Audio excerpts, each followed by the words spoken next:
சாமுவேலின் முதலாம் புஸ்தகம் 1 அதிகாரம்.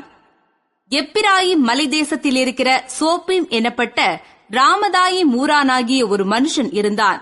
அவனுக்கு எல்கானா என்று பேர். அவன் எப்பிராயிமியனாகிய சூப்புக்கு பிறந்த தோகுவின் குமாரனாகிய எலிகூவின் மகனான எரோகாமின் புத்திரன். அவனுக்கு 2 மனைவிகள் இருந்தார்கள்.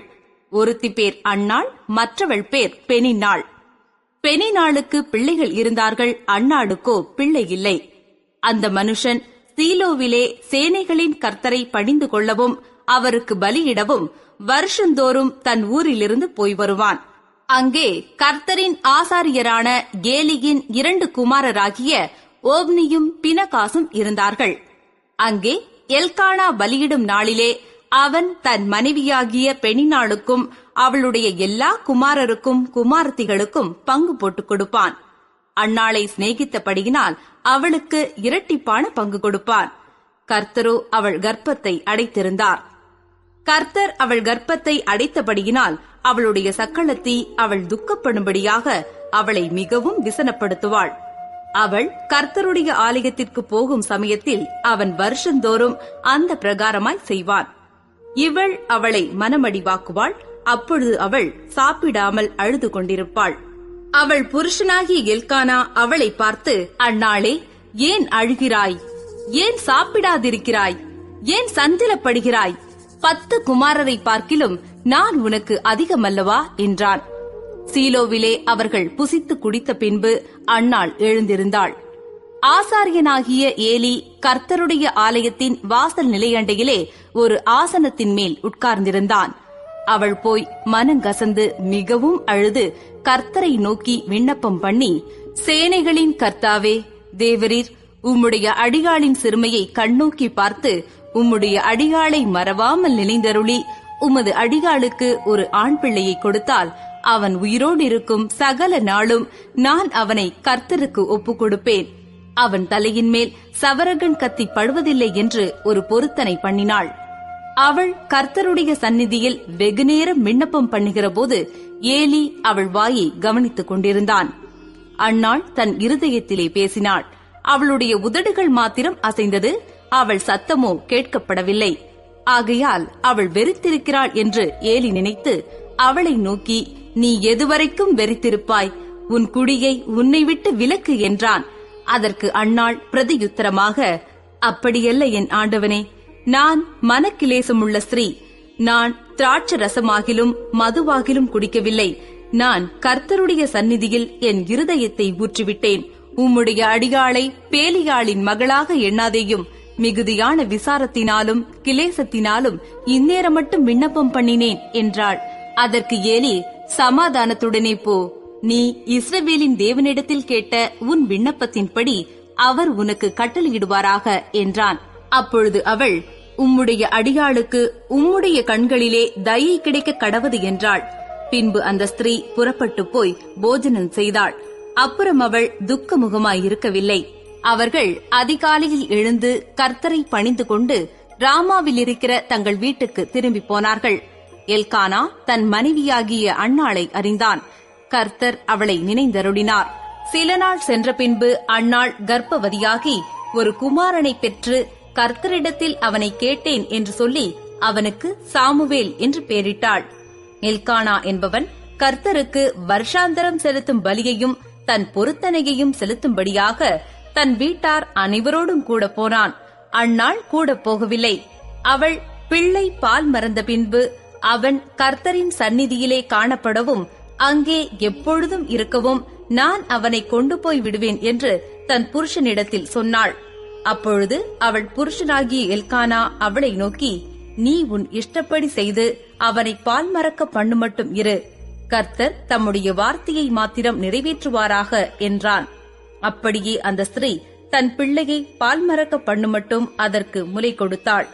அவள் அவனை பால் மறக்க பண்ணின பின்பு 3 காளைகளையும் 1 மரக்கால் மாவையும் 1 துருத்தி திராட்சை ரசத்தையும் எடுத்துக்கொண்டு அவனையும் கூட்டிக் கொண்டு சீனோவில் இருக்கிற கர்த்தருடைய ஆலயத்துக்கு போனாள். பிள்ளை இன்னும் குழந்தையாயிருந்தது.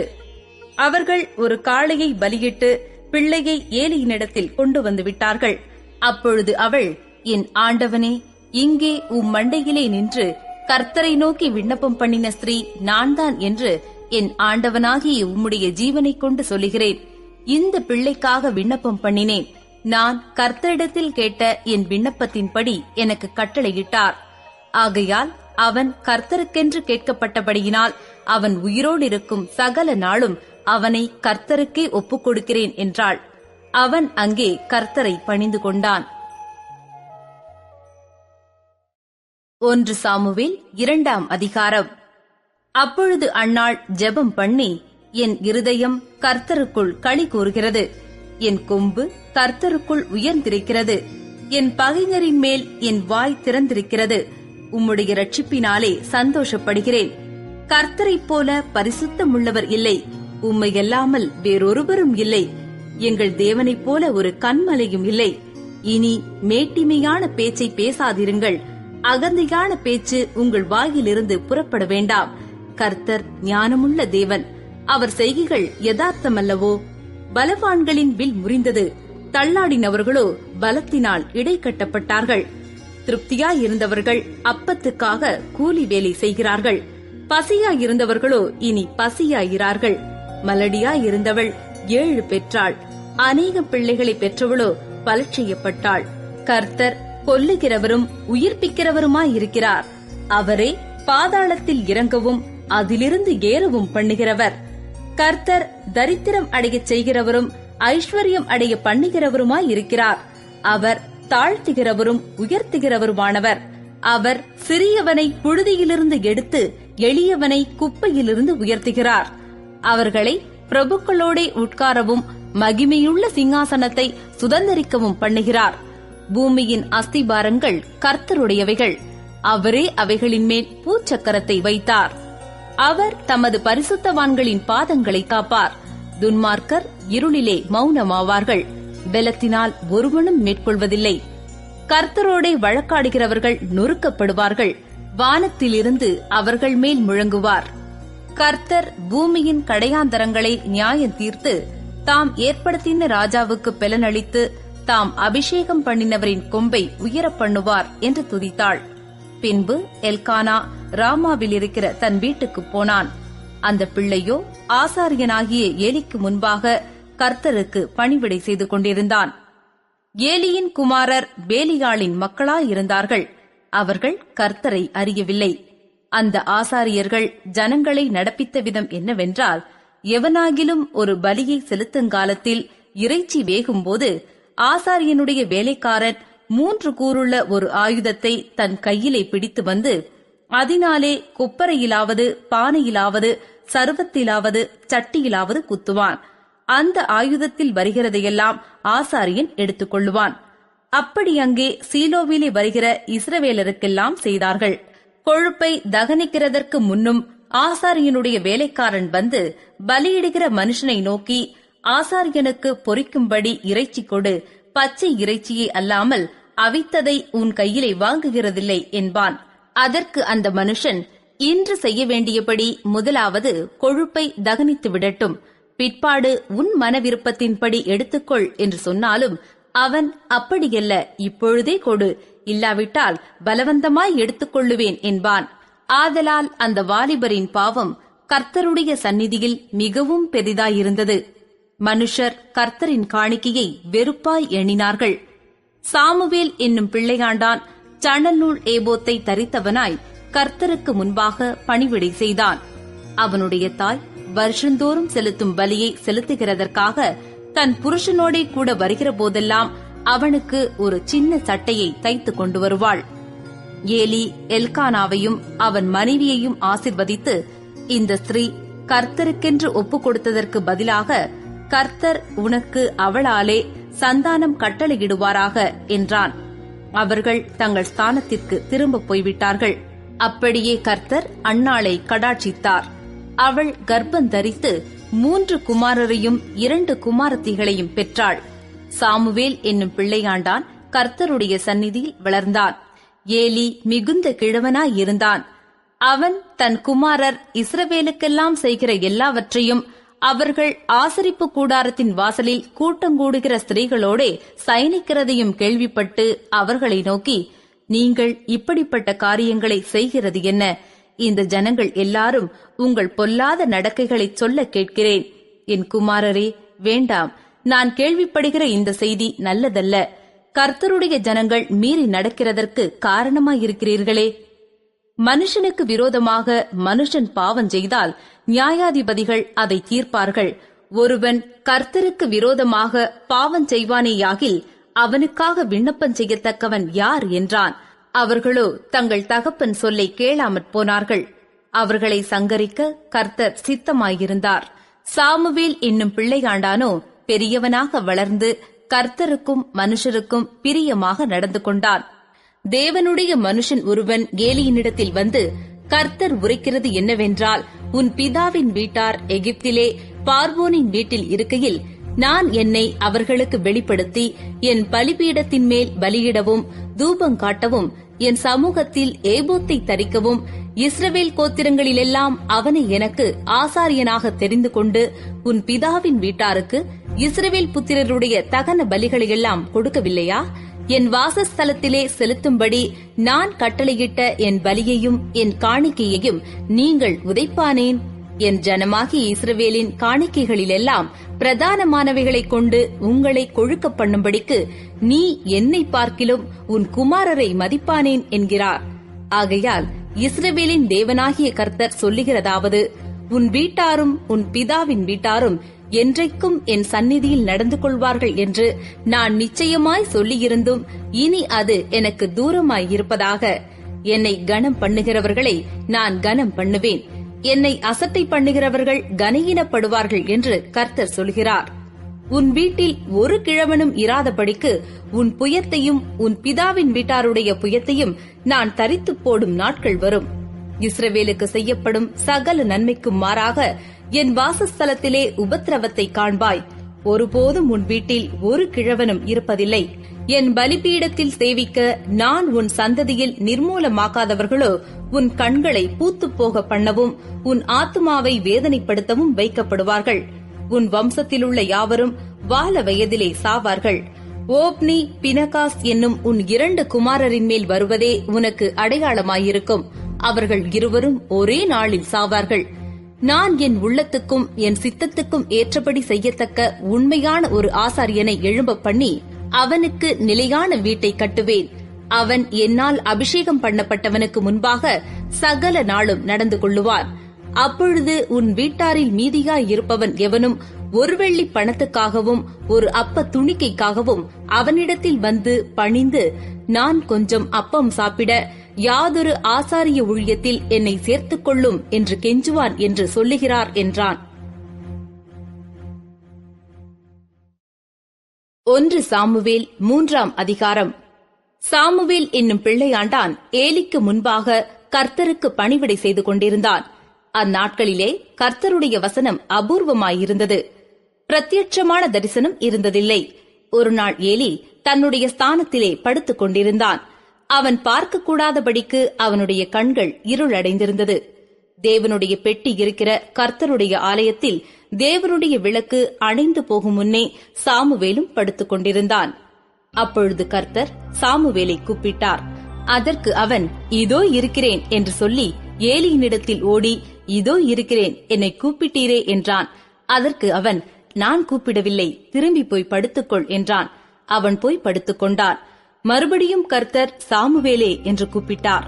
அப்பொழுது சாமுவேல் எழுந்திருந்து ஏலியினிடத்தில் போய், இதோ இருக்கிறேன், என்னை கூப்பிட்டீரே என்றான். அதற்கு அவன், என் மகனே, நான் உன்னை கூப்பிடவில்லை, திரும்பி போய் படுத்துக்கொள் என்றான். சாமுவேல் கர்த்தரை இன்னும் அறியாதிருந்தான். கர்த்தருடைய வார்த்தை அவனுக்கு இன்னும் வெளிப்படவில்லை. கர்த்தர் மறுபடியும் 3ஆம் விசை சாமுவேலே என்று கூப்பிட்டார். அவன் எழுந்திருந்து ஏலியினிடத்தில் போய், இதோ இருக்கிறேன், என்னை கூப்பிட்டீரே என்றான். அப்பொழுது கர்த்தர் பிள்ளையாண்டானை கூப்பிடுகிறார் என்று ஏலி அறிந்து சாமுவேலை நோக்கி, நீ போய் படுத்துக்கொள், உன்னை கூப்பிட்டால் அப்பொழுது நீ, கர்த்தாவே சொல்லும், அடியேன் கேட்கிறேன் என்று சொல் என்றான்.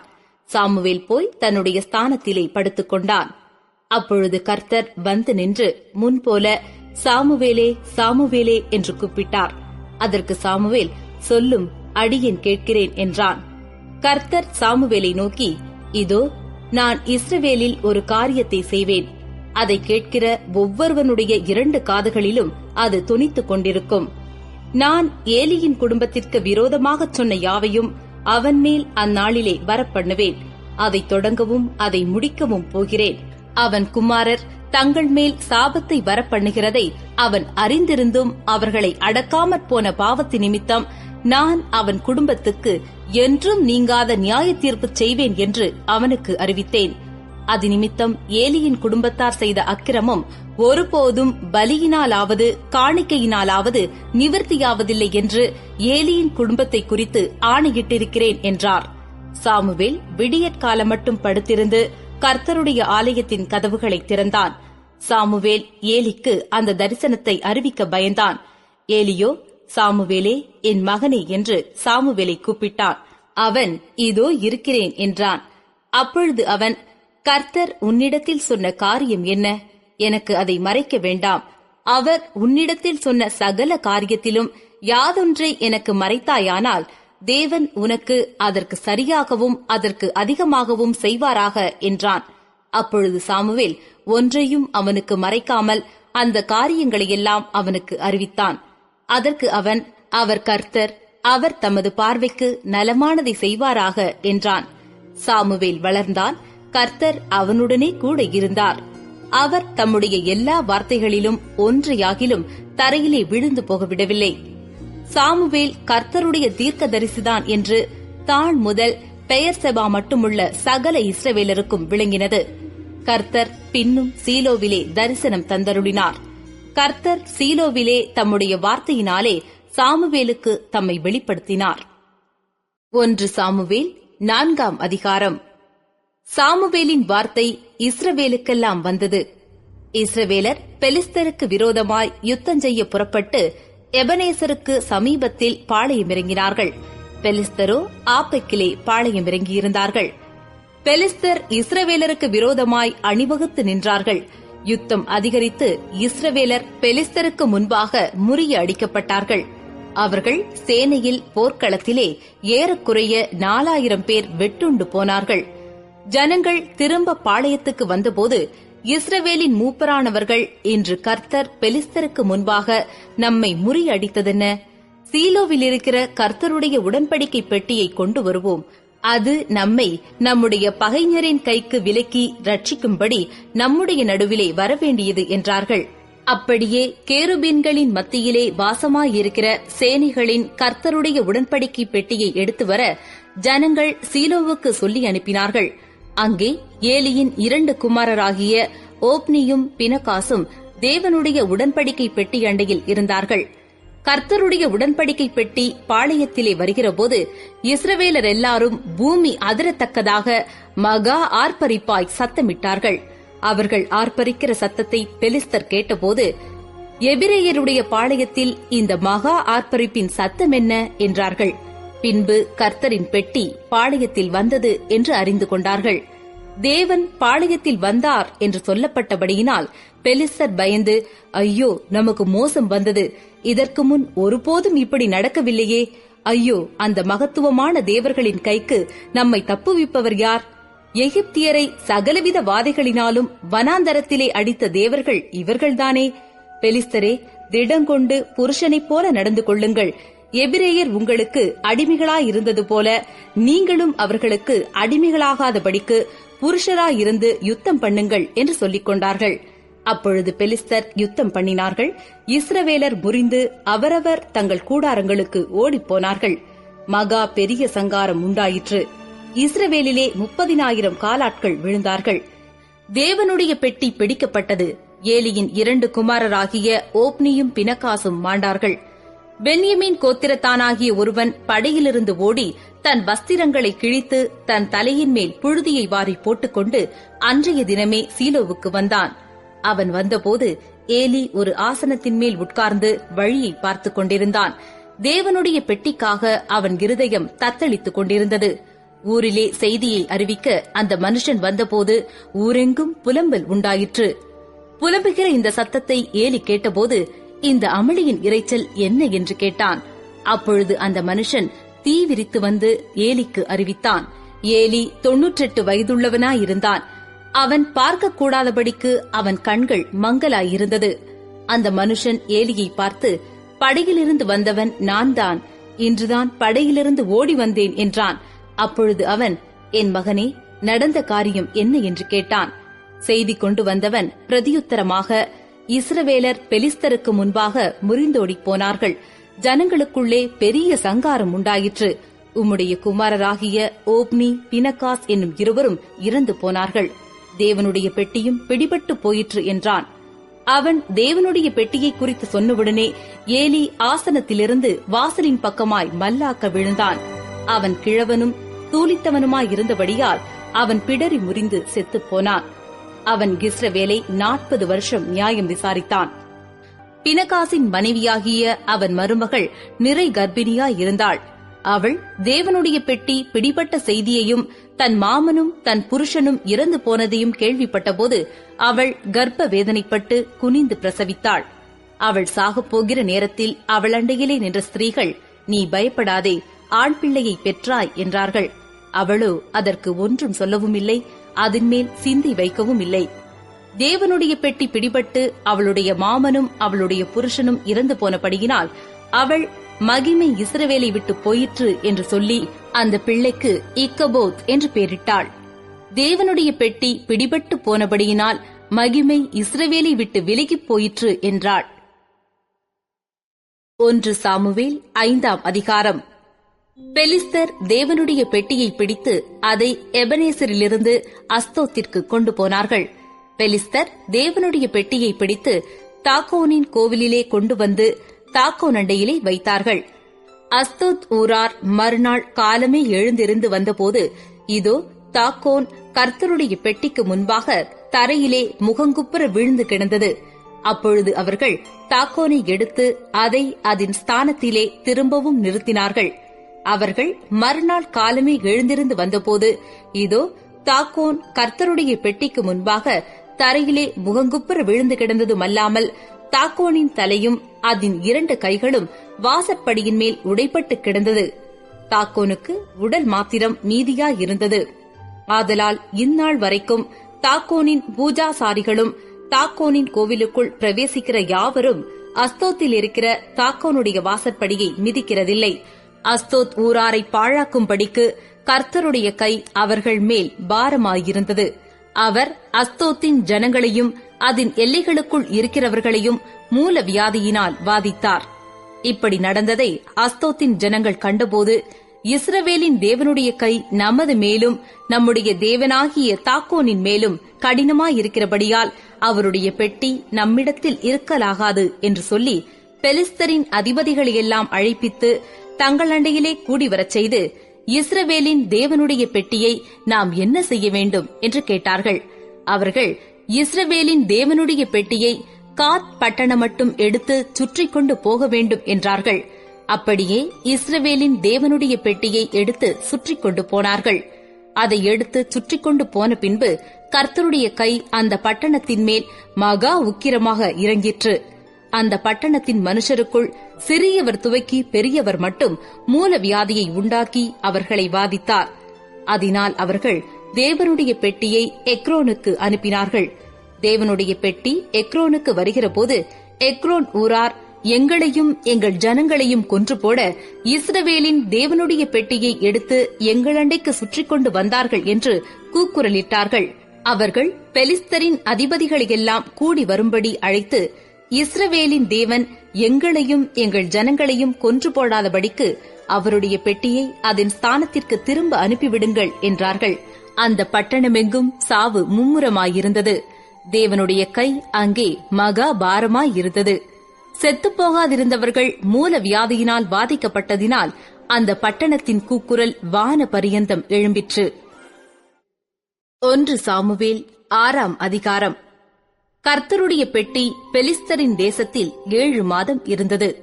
பின்பு பெலிஸ்தர் பூஜாசாரிகளையும் குறி சொல்லுகிறவர்களையும் அழைப்பித்து, கர்த்தருடைய பெட்டியை பற்றி நாங்கள் என்ன செய்ய வேண்டும்? அதை நாங்கள் எவ்விதமாய் அதன் ஸ்தானத்திற்கு அனுப்பிவிடலாம் என்று எங்களுக்கு சொல்லுங்கள் என்றார்கள். அதற்கு அவர்கள், இஸ்ரவேலின் தேவனுடைய பெட்டியை நீங்கள் அனுப்பினால் அதை வெறுமையாய் அனுப்பாமல் குற்ற நிவாரண காணிக்கையை எவ்விதத்திலும் அவருக்கு செலுத்த வேண்டும். அப்பொழுது நீங்கள் சொஸ்தமடைகிறதும் அல்லாமல் அவருடைய கை உங்களை விடாதிருந்த முகாந்தரம் இன்னது என்றும் உங்களுக்கு தெரியவரும் என்றார்கள். அதற்கு அவர்கள், குற்ற நிவாரண காணிக்கையாக நாங்கள் அவருக்கு என்னத்தை செலுத்த வேண்டும் என்று கேட்டதற்கு அவர்கள், உங்கள் எல்லாருக்கும் உங்கள் அதிபதிகளுக்கும் ஒரே வாதையுண்டானபடியால் பெலிஸ்தருடைய அதிபதிகளின் இலக்கத்திற்கு சரியாக மூல வியாதியின் சாயலானபடி செய்த 5 பொன் சுரூபங்களும் பொன்னால் செய்த 5 சுண்டலிகளும் செலுத்த வேண்டும். ஆகையால் உங்கள் மூல வியாதியின் சாயலான சுரூபங்களையும் உங்கள் தேசத்தை கெடுத்து போட்ட சுண்டலிகளின் சாயலான சுரூபங்களையும் நீங்கள் உண்டு பண்ணி இஸ்ரவேலின் தேவனுக்கு மகிமையை செலுத்துங்கள். அப்பொழுது ஒருவேளை உங்கள் மேலும் உங்கள் தேவர்கள் மேலும் உங்கள் தேசத்தின் மேலும் இறங்கியிருக்கிற அவருடைய கை உங்களை விட்டு விலகும். எகிப்தியரும் பார்வோனும் தங்கள் இருதயத்தை கடினப்படுத்தினது போல நீங்கள் உங்கள் இருதயத்தை கடினப்படுத்துவானேன்? அவர்களை அவர் தீங்காய் வாதித்த பின்பு ஜனங்களை அவர்கள் அனுப்பிவிட்டதும் அவர்கள் போய்விட்டதும் இல்லையோ? இப்போதும் நீங்கள் ஒரு புது வண்டில் செய்து நுகம் பூட்டாதிருக்கிற 2 கறவை பசுக்களை பிடித்து அவைகளை வண்டிலே கட்டி அவைகளின் கன்றுக்குட்டிகளை அவைகளுக்கு பின்னாக போக விடாமல் வீட்டிலே கொண்டு வந்து விட்டு பின்பு கர்த்தருடைய பெட்டியை எடுத்து அதை வண்டிலின் மேல் வைத்து நீங்கள் குற்ற நிவாரண காணிக்கையாக அவருக்கு செலுத்தும் பொன்னுருப்படிகளை அதன் பக்கத்தில் ஒரு சிறிய பெட்டியிலே வைத்து அதை அனுப்பிவிடுங்கள். அப்பொழுது பாருங்கள், அது தன் எல்லைக்கு போகிற வழியாய் பெத்ஷிமேசுக்கு போனால் இந்த பெரிய தீங்கை நமக்கு செய்தவர் அவர்தாமே என்று அறியலாம். போகாதிருந்தால் அவருடைய கை நம்மை தொடாமல் அது தற்செயலாய் நமக்கு நேரிட்டது என்று அறிந்து கொள்ளலாம் என்றார்கள். அந்த மனுஷர் அப்படியே செய்து 2 கறவை பசுக்களை கொண்டு வந்து அவைகளை வண்டிலே கட்டி அவைகளின் கன்றுக்குட்டிகளை வீட்டிலே அடைத்து வைத்து கர்த்தருடைய பெட்டியையும் பொன்னால் செய்த சுண்டலிகளும் தங்கள் மூல வியாதியின் சாயலான சுரூபங்களும் வைத்திருக்கிற சிறிய பெட்டியையும் அந்த வண்டிலின் மேல் வைத்தார்கள். அப்பொழுது அந்த பசுக்கள் பெத்ஷிமேசுக்கு போகிற வழியிலே செவ்வையாய் போய் வலது இடது பக்கமாய் விலகாமல் பெரும்பாதையான நேர்வழியாக கூப்பிட்டுக் கொண்டே நடந்தது. பெலிஸ்தரின் அதிபதிகள் பெத்ஷிமேசின் எல்லை மட்டும் அவைகளின் பிறகே போனார்கள். பெத்ஷிமேசின் மனுஷர் பள்ளத்தாக்கிலே கோதுமை அறுப்பு அறுத்துக் கொண்டிருந்தார்கள். அவர்கள் தங்கள் கண்களை ஏறெடுக்கும் போது பெட்டியைக் கண்டு அதை கண்டதினால் சந்தோஷப்பட்டார்கள். அந்த வண்டில் பெத்ஷிமேஸ் ஊரானாகிய யோசுவாவின் வயலில் வந்து அங்கே நின்றது. அங்கே ஒரு பெரிய கல் இருந்தது. அப்பொழுது வண்டிலின் மரங்களை பிளந்து பசுக்களை கர்த்தருக்கு சர்வாங்க தகன பலியாக செலுத்தினார்கள். லேவியர் கர்த்தருடைய பெட்டியையும் அதனோடிருந்த பொன் உருப்படிகளுள்ள சிறிய பெட்டியையும் இறக்கி அந்த பெரிய கல்லின் மேல் வைத்தார்கள். பெத்ஷிமேசின் மனுஷர் அன்றைய தினம் கர்த்தருக்கு சர்வாங்க தகனங்களை செலுத்தி பலிகளை இட்டார்கள். பெலிஸ்தரின் 5 அதிபதிகளும் இவைகளைக் கண்டு அன்றைய தினம் எக்ரோனுக்கு திரும்பி போனார்கள். பெலிஸ்தர் குற்ற நிவாரணத்திற்காக கர்த்தருக்கு செலுத்தின மூல வியாதியின் சாயலான பொன் சுரூபங்களாவன: அஸ்தோத்திற்காக 1, காசாவுக்காக 1, அஸ்கலோனுக்காக 1, காத்துக்காக 1, எக்ரோனுக்காக 1.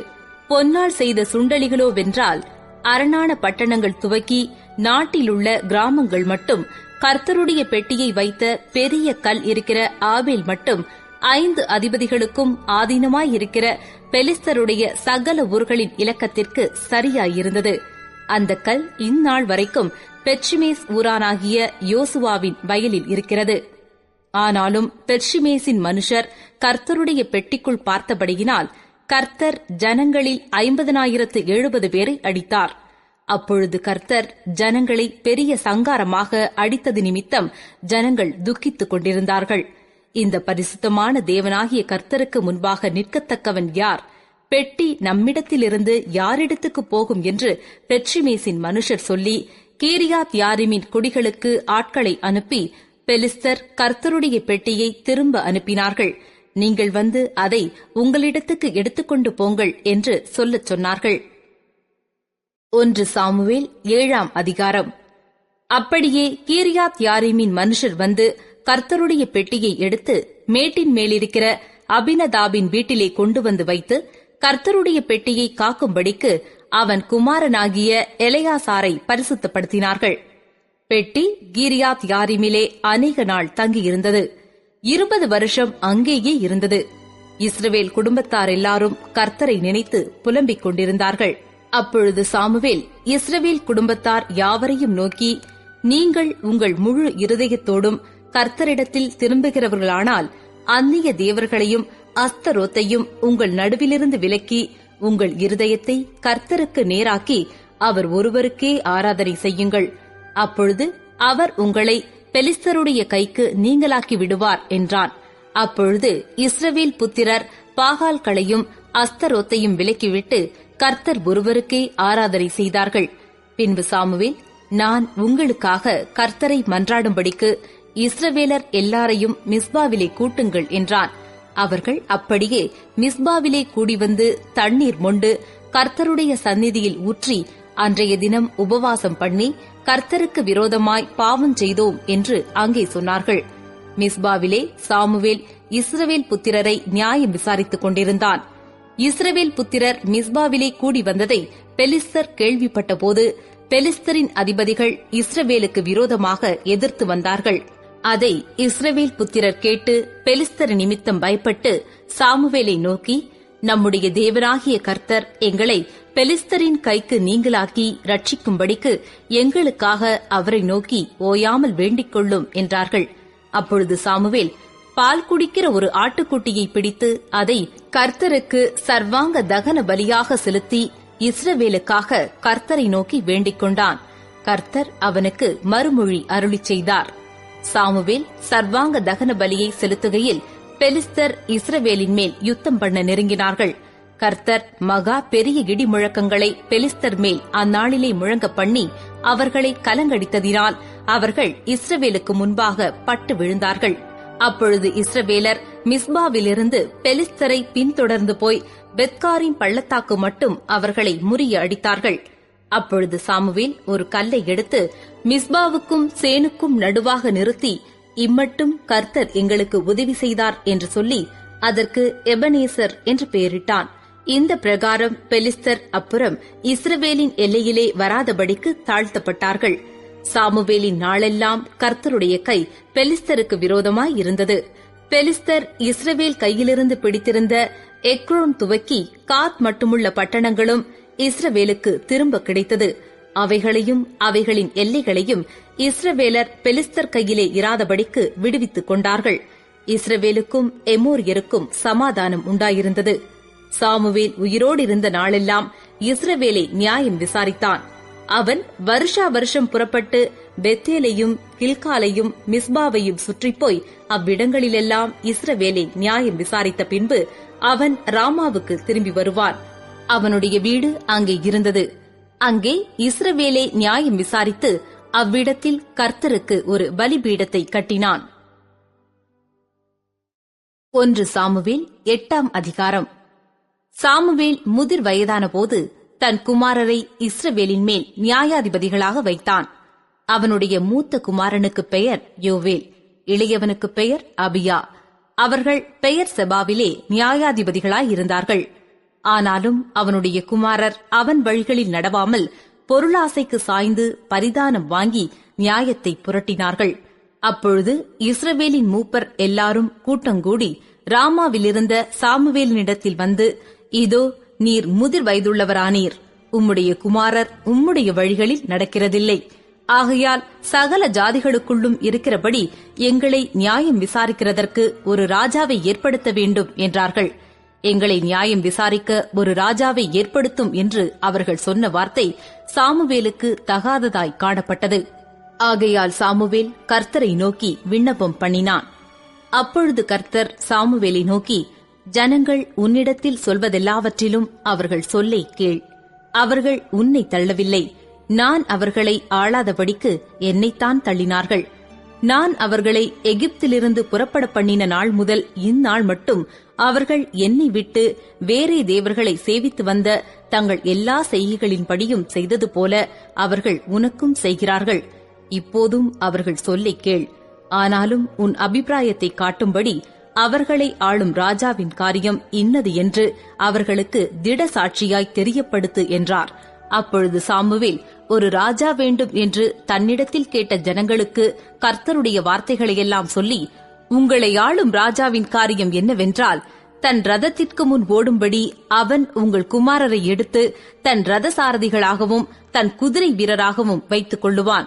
1000 பேருக்கும் 50 பேருக்கும் தலைவராகவும், தன் நிலத்தை உழுகிறவர்களாகவும், தன் விளைச்சலை அறுக்கிறவர்களாகவும், தன் யுத்த ஆயுதங்களையும் தன் ரதங்களின் பணிமுட்டுகளையும் பண்ணுகிறவர்களாகவும் அவர்களை வைத்துக் கொள்ளுவான். உங்கள் குமாரத்திகளை பரிமள தைலம் செய்கிறவர்களாகவும், சமையல் பண்ணுகிறவர்களாகவும், அப்பம் சுடுகிறவர்களாகவும் வைத்துக் கொள்ளுவான். உங்கள் வயல்களிலும் உங்கள் திராட்சத் தோட்டங்களிலும் உங்கள் ஒலிவத் தோப்புகளிலும் நல்லவைகளை எடுத்துக்கொண்டு தன் ஊழியக்காரருக்கு கொடுப்பான். உங்கள் தானியத்திலும் உங்கள் திராட்ச பலனிலும் தசம பாகம் வாங்கி தன் பிரதானிகளுக்கும் தன் சேவகர்களுக்கும் கொடுப்பான்.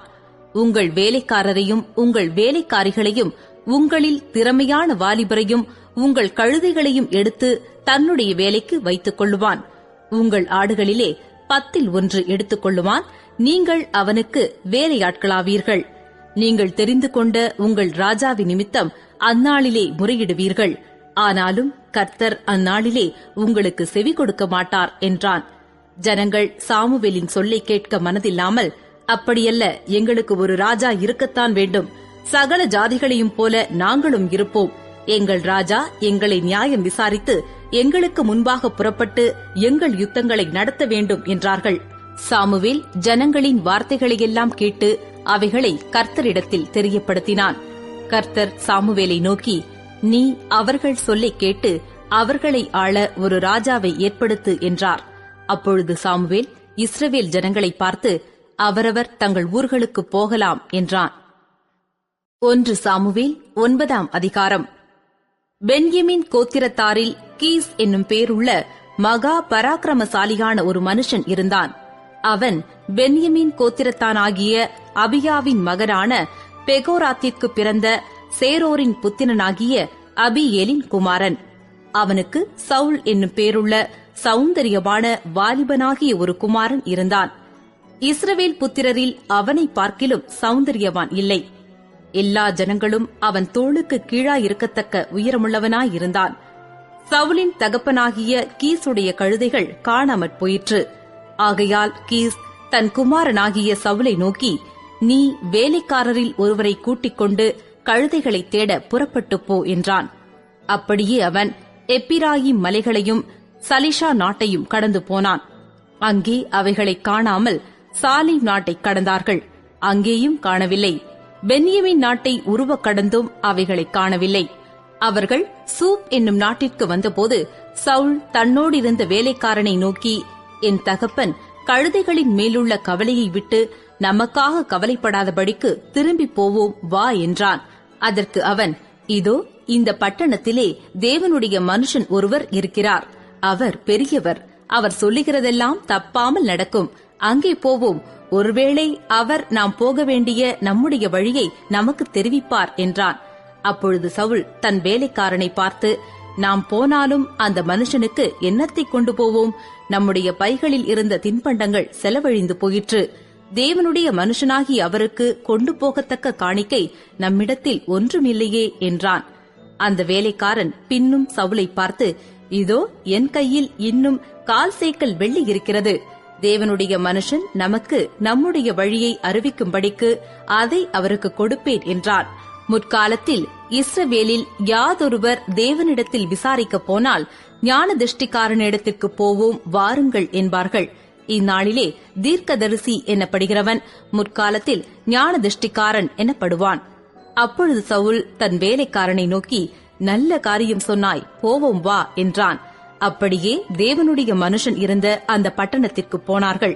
அவர்கள் பட்டணத்து மேட்டின் வழியாய் ஏறுகிறபோது தண்ணீர் எடுக்க வந்த பெண்களைக் கண்டு, ஞான திருஷ்டிக்காரன் இங்கே இருக்கிறாரா என்று அவர்களை கேட்டார்கள். அதற்கு அவர்கள், இருக்கிறார், இதோ உங்களுக்கு எதிரே இருக்கிறார், தீவிரமாய் போங்கள். இன்றைக்கு ஜனங்கள் மேடையில் பலியிடுகிறபடியினால் இன்றைய தினம் பட்டணத்திற்கு வந்தார். நீங்கள் பட்டணத்திற்குள் பிரவேசித்தவுடனே அவர் மேடையின் மேல் போஜனம் பண்ண போகிறதற்கு முன்னே அவரை காண்பீர்கள். அவர் மறுமட்டும் ஜனங்கள் போஜனம் பண்ண மாட்டார்கள். பலியிட்டதை அவர் ஆசீர்வதிப்பார். பின்பு அழைக்கப்பட்டவர்கள் போஜனம் பண்ணுவார்கள். உடனே போங்கள், இந்நேரத்திலே அவரை கண்டு கொள்ளலாம் என்றார்கள். அவர்கள் பட்டணத்திற்கு போய் பட்டணத்தின் நடுவே சேர்ந்தபோது, இதோ சாமுவேல் மேடையின் மேல் ஏறிப் போகிறதற்காக அவர்களுக்கு எதிரே புறப்பட்டு வந்தான். சவுல் வர ஒரு நாளுக்கு முன்னே கர்த்தர் சாமுவேலின் காது கேட்க, நாளை இந்நேரத்திற்கு பென்யமீன் நாட்டானாகிய ஒரு மனுஷனை உன்னிடத்தில் அனுப்புவேன். அவனை என் ஜனமாகிய இஸ்ரவேலின் மேல் அதிபதியாக அபிஷேகம் பண்ண கடவாய். அவன் என் ஜனத்தை பெலிஸ்தரின் கைக்கு நீங்களாக்கி ரட்சிப்பான். என் ஜனத்தின் முறையிடுதல் என்னிடத்தில் வந்து எட்டினபடியினால் நான் அவர்களை கடாட்சித்தேன் என்று வெளிப்படுத்தியிருந்தார். சாமுவேல் சவுலை கண்டபோது கர்த்தர் அவனிடத்தில், இதோ நான் உனக்கு சொல்லியிருந்த மனுஷன் இவனே, இவன்தான் என் ஜனத்தை ஆளுவான் என்றார். சவுல் நடுவாசலிலே சாமுவேலிடத்தில் வந்து, ஞானதிஷ்டிக்காரன் வீடு எங்கே சொல்லும் என்று கேட்டான். சாமுவேல் சவுலுக்கு பிரதியுத்தரமாக, ஞானதிஷ்டிக்காரன் நான் தான். நீ எனக்கு முன்னே மேடையின் மேல் ஏறிப்போ. நீங்கள் இன்றைக்கு என்னோடே போஜனம் பண்ண வேண்டும். நாளை காலமே நான் உன் இருதயத்தில் உள்ளது எல்லாவற்றையும் உனக்கு அறிவித்து உன்னை அனுப்பிவிடுவேன். 3 நாளைக்கு முன்னே காணாமற் போன கழுதைகளைப் பற்றி கவலைப்பட வேண்டாம், அவைகள் அகப்பட்டது. இதல்லாமல் சகல இஸ்ரவேலின் அபேட்சையும் யாரை நாடுகிறது? உன்னையும் உன் வீட்டார் அனைவரையும் அல்லவா என்றான். அப்பொழுது சவுல் பிரதியுத்தரமாக, நான் இஸ்ரவேல் கோத்திரங்களிலே சிறிதான பென்யமீன் கோத்திரத்தான் அல்லவா? பென்யமீன் கோத்திரத்து குடும்பங்களிலெல்லாம் என் குடும்பம் அற்பமானதல்லவா? நீர் இப்படிப்பட்ட வார்த்தையை என்னிடத்தில் சொல்வானேன் என்றான். சாமுவேல் சவுலையும் அவன் வேலைக்காரனையும் போஜன சாலைக்குள் அழைத்துக் கொண்டு போய் அவர்களை அழைக்கப்பட்டவர்களுக்குள்ளே தலைமையான இடத்திலே வைத்தான். அழைக்கப்பட்டவர்கள் ஏறக்குறைய 30 பேராயிருந்தார்கள். பின்பு சாமுவேல் சமையற்காரனை பார்த்து, நான் உன் கையிலே ஒரு பங்கை கொடுத்து வைத்தேனே, அதை கொண்டு வந்து வை என்றான். அப்பொழுது சமையற்காரன் ஒரு முன்னந்தொடையையும் அதனோடிருந்ததையும் எடுத்துக்கொண்டு வந்து அதை சவுலுக்கு முன்வைத்தான். அப்பொழுது சாமுவேல், இதோ இது உனக்கென்று வைக்கப்பட்டது, இதை உனக்கு முன்பாக வைத்து சாப்பிடு. நான் ஜனங்களை விருந்துக்கு அழைத்தது முதல் இதுவரைக்கும் இது உனக்காக வைக்கப்பட்டிருந்தது என்றான். அப்படியே சவுல் அன்றைய தினம் சாமுவேலோடே சாப்பிட்டான். அவர்கள் மேடையிலிருந்து பட்டணத்திற்கு இறங்கி வந்த பின்பு அவன் மேல் வீட்டிலே சவுலோடே பேசிக் கொண்டிருந்தான். அவர்கள் அதிகாலமே கிழக்கு வெளுக்கிற நேரத்தில் எழுந்திருந்த போது சாமுவேல் சவுலை மேல் வீட்டின் மேல் அழைத்து, நான் உன்னை அனுப்பிவிடும்படிக்கு ஆயத்தப்படு என்றான். சவுல் ஆயத்தப்பட்ட போது அவனும் சாமுவேலும் இருவருமாக வெளியே புறப்பட்டார்கள். அவர்கள் பட்டணத்தின் கடைசி மட்டும் இறங்கி வந்தபோது சாமுவேல் சவுலை பார்த்து, வேலைக்காரனை நமக்கு முன்னே நடந்து போகச் சொல் என்றான். அப்படியே அவன் நடந்து போனான். இப்பொழுது நான் தேவனுடைய வார்த்தையை உனக்கு தெரிவிக்கும்படிக்கு நீ சற்றே தரித்து நில் என்றான். 1 சாமுவேல் 10ஆம் அதிகாரம். அப்பொழுது சாமுவேல் தைல குப்பியை எடுத்து அவன் தலையின் மேல் வார்த்து அவனை முத்தஞ்செய்து, கர்த்தர் உன்னை தம்முடைய சுதந்திரத்தின் மேல் தலைவனாக அபிஷேகம் பண்ணினார் அல்லவா?